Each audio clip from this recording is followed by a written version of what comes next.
What's up, everybody? Hey, Tom Laird here, host of the Advice from a Call Center Geek podcast and founder of Expedia. For exceptional contact center outsourcing, trust Expedia. We're fully AI-driven, as all of you know, and can handle voice, email, chat, and all of your digital channels. Our 600-seat USA contact center is expert in healthcare, financial services, insurance, tech support, retail, and more. Experts on the NICE CX1 platform, we ensure seamless customer experiences.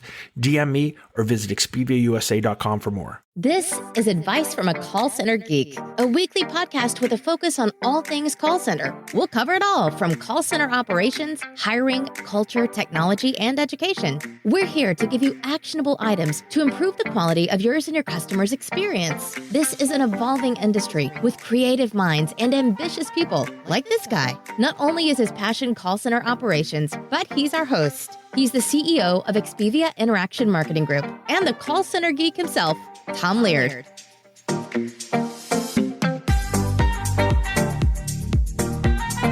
What is up, everybody? Welcome back to another episode of Advice from a Call Center Geek. My name is Tom Laird. I am the CEO here at Expedia.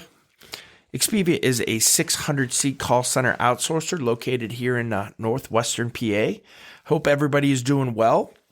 I want to attack this first day. It's a Tuesday as I record this, right after Memorial Day. So it is June 1st, 2021. And what better way to get the week started after the long Memorial Day weekend than let's do a podcast. Let's talk about some stuff that I've been putting some notes together over the weekend. And I want to talk about your quality monitoring in your call center. What is quality monitoring? And I know we've kind of touched on this on some other episodes, but I want to kind of give you 10 steps to master your call center quality and things to really look on to improve. So again, this is a huge piece of where I know a lot of you guys are at. I've had a lot of questions come in too, even on software, right? From QMA software and QA software of, what tools, how should we score calls, those types of things. So it's really cool to see that, I don't know, we're getting away a little bit, at least from the questions coming into me on, how do we push these things to self-service? How do we save money in our call center? And I'm starting to see kind of a resurgence, I think, in quality, which is pretty cool. And hopefully that's industry-wide. I mean, obviously I just have a kind of a small snapshot, but still I think it's kind of relative to where things are at. So let's kind of dive into this right away, and really, what is call quality? What are some of the things that, we need to measure to say, hey, we do have positive calls. Like our calls are, we're efficient. We're getting the customer what they need. They're getting a good experience, right? It's not just the customer experience, but really, to have a quality call, right? We got to hit a bunch of different KPIs because it's got to be efficient for the organization. We have to be able to quote unquote make money or not spend a ton of time and a ton of money on calls, depending on our culture, right? But still, we need to make sure that we're check marking the things that the customer wants. So again, I think the elements that lead to success, and a lot of this is probably self-explanatory, but I think it bears to mind some of these things to make sure that we understand what we're trying to measure when we're talking about really high quality calls. So number one is nothing to do with the actual rep, but it's short wait times. Right? It's very difficult to have quality calls and to give your reps even a chance if you're not staffed appropriately, right? So short wait times are really important. You guys always hear me talk about the tone is the message, right? And I think that resonates really, really, really heavy into all of this. So proper tone of voice is huge. And again, it's not really what you say, it's how you say it. And that needs to be educated with all your reps, through and through their training process. Skilled or active listening is really important, especially with reps that hear the same things over and over and over, right? So, maybe there is, the top 5 or 6 things that come in, and that's 70% of your calls. So a lot of times reps will just assume what the issue is and kind of tone the customer out, when sometimes a lot of times there's some nuance to everybody's call. So to be active listening, it's a skill. Making sure that we understand, what's the real issue and not just kind of assuming it. Appropriate speaking speed, I think, is important, right? And this goes to, whether it's the different places of the country, whether it is somebody who's maybe and I don't want to stereotype, but, maybe they're a little bit older or, need you to explain a little bit more. And not every customer is the same. I guess that's the bottom line with this without me maybe getting into trouble. But just kind of understanding where the customer's coming from, what type of individual are you speaking with, and making sure that, your voice and the tone and the things that you're talking to them kind of resonates, well with them. Using the right language for your culture or for the culture of the customer that you're, maybe for us being a BPO, that we're answering calls for, right? So, if you're a high-end retailer that kind of caters to, skateboarders and teens, you're probably going to have a different tone than if you're dealing with a Fortune 100 bank, right? And I think that that's something that we all miss upon. And some of the, I don't want to say cooler call centers or cooler customers or cooler companies kind of get that, right? So there is a language, right, that matches the culture of your customer. And I think that needs to be really relayed to the reps too, of what they can say. Can they say, no, cool, that's awesome? Or can they say, yes, ma'am, no, ma'am, right? How is that language of the customer, the language of the culture of your organization being transferred to those reps? And that's kind of a big deal. And a lot of times we all fall kind of short of doing some of those things. I think, demonstrating emotional intelligence is really, really important, and really understanding where the customer is coming from and maybe reading between the lines, right? And the really high-end reps can kind of do that. And, with that, they can ask pointed questions where they kind of know maybe where the customer's going. Maybe there's something that's embarrassing, or there's something that maybe the customer is kind of hiding, that they want to make sure that we try to get out, and you kind of understand that emotional IQ with it. And, I think we just need to manage the customer expectations as well, right? So understand that, there's going to be certain customers that you're not going to be able to help. But understanding, doing the best we possibly can with every call is something that, we all talk about. It's very difficult to do. But I think that, making sure that we're not over-promising, especially when it comes to, our customer service or things that we have is really important. So I think if you kind of tie all those in, that's a nice snapshot of what will give you real high quality calls in your call center. If you're doing a lot of these different things in training, especially if you're educating the proper tone, if you're educating active listening and skilled listening, if you're talking about the appropriate speech patterns and speed of speech, and also using kind of the right cultural language, I think is a really huge way that you can kind of build a lot of rapport with customers, and kind of, I don't know, build that trust with the brand, that you have their best interest, that the customer's best interest at heart. So having said that, let's talk about, 10 steps that I think we can, I don't want to say master call quality monitoring, but can definitely get you on the right path. Some of these are tools and things that we can purchase. Other of these are, kind of tactics and processes that we can do. So here's kind of 10 steps to master, call quality monitoring. And number one, and some of you guys are going to probably turn this off right now, but don't, just let me get through number one, is invest in speech analytics. I know I am the biggest speech analytics person ever. I don't think it's very expensive. I think it's an invaluable tool for your call center. And I don't even care if you're using it to track trending keywords, but just to get sentiment scores on your agents and on your customers, I think is a huge piece of today's monitoring. Having said that, just not the speech analytics, but when you're talking about QA now, it's kind of turned into QMA, right? Which is quality monitoring with analytics.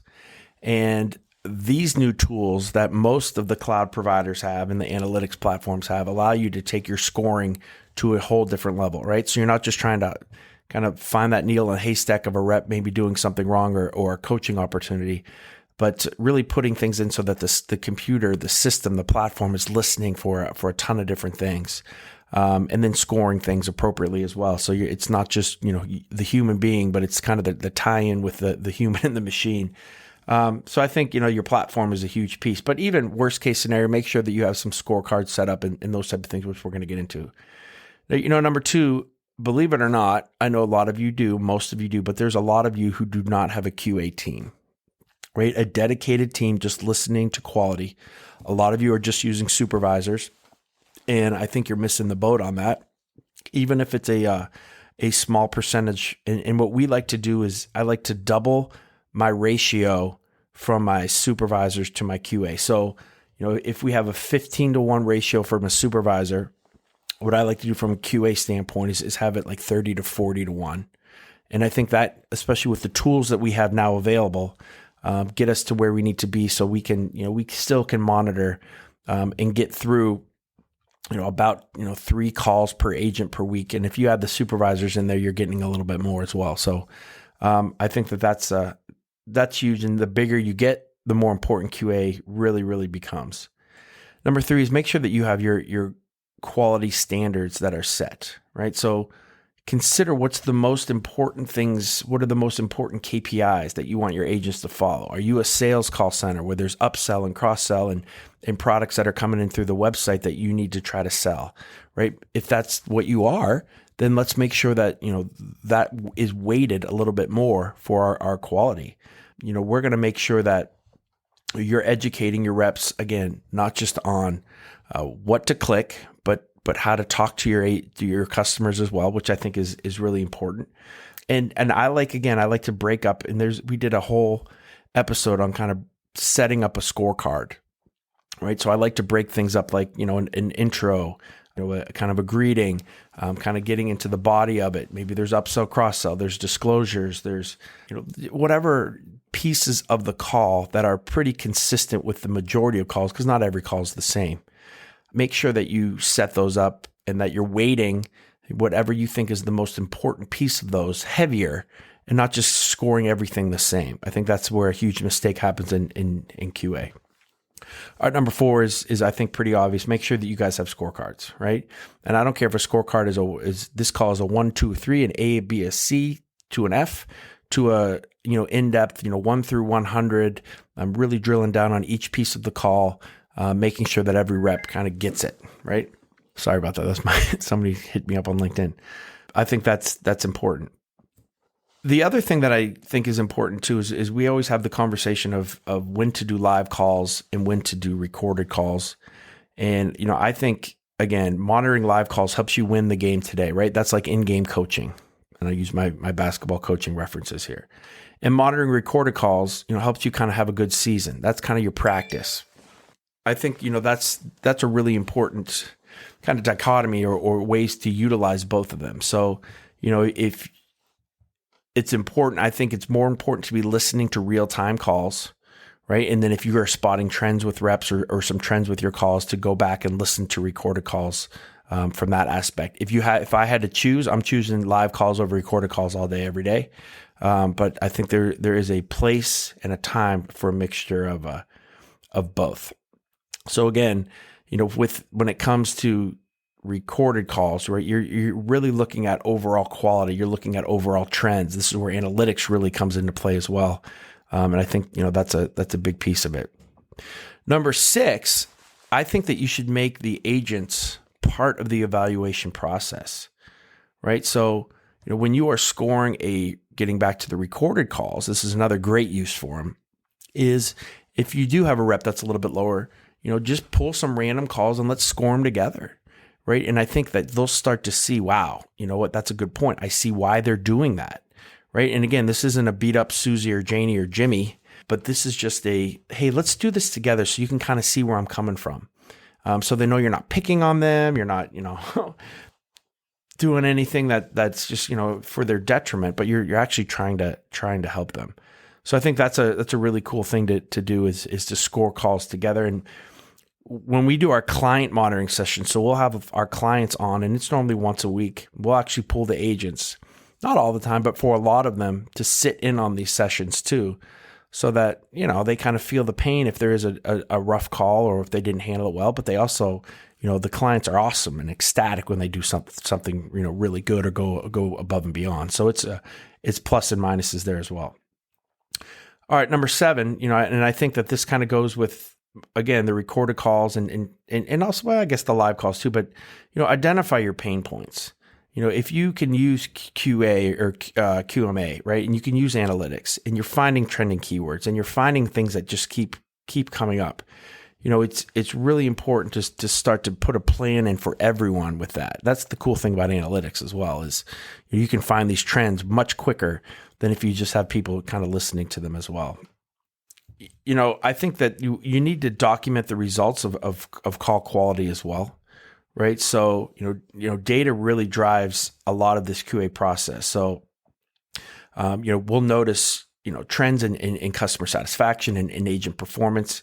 And I think you can use some of those, tools as well, when it comes to not just, your monitoring, but having those surveys and those types of things. You guys know where I feel about them. I think that there's a time and place. Again, I'm taking sentiment scores all day over CSAT and NPS. But I think that, there still is a place for those, especially if you're looking for some specific trends. Also, I like to use QA as a management teaching tool, right? So we try to rotate our management trainees into the QA area, and they do a 2-week or a 3-week stint in there, where they're just listening and monitoring and going through the QA manager's kind of process so that they really get good at it and understand kind of the process of how that all works.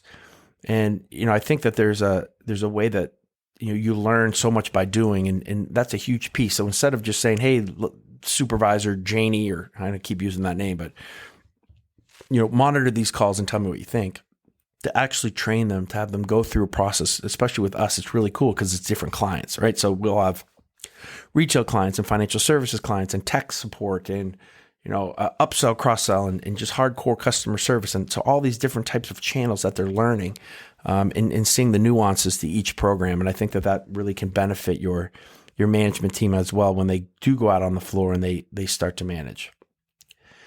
And then the other thing is, I think you need to commit to regular call quality monitoring, right? So, we try to score at least 3 calls per agent per week. For some of you, that might be super low. For some of you, that might be super high. But I think you need to at least start to benchmark everybody at 3 calls and come up with reasonable conclusions on all of them.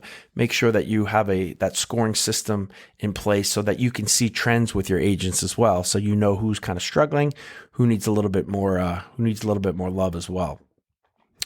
So those are, I think, 10 things to kind of hopefully help you with your quality monitoring, at least get you to think down that path of what are some things that are important in our organization and how can we maybe change or nuance some of those things as well. So again, thank you guys very much. It's June 1st. It's almost summertime. We just had our mask mandate here in Pennsylvania totally done as of today. So as long as you're vaccinated, you are free to not wear a mask, which is pretty awesome. So we're really trying to crawl out of this. Also have my management team coming back into the office today. It started this morning. It's 11 o'clock a.m. on the East Coast as I'm kind of recording this. So, throughout the day as the supervisors come in with their teams, they're back in the office. So we'll start to have agents come back into the office as well, starting probably in 2 weeks. Also, if you did not check it out, join the call center tips and tactic LinkedIn group. That's kind of, I guess, my personal LinkedIn group.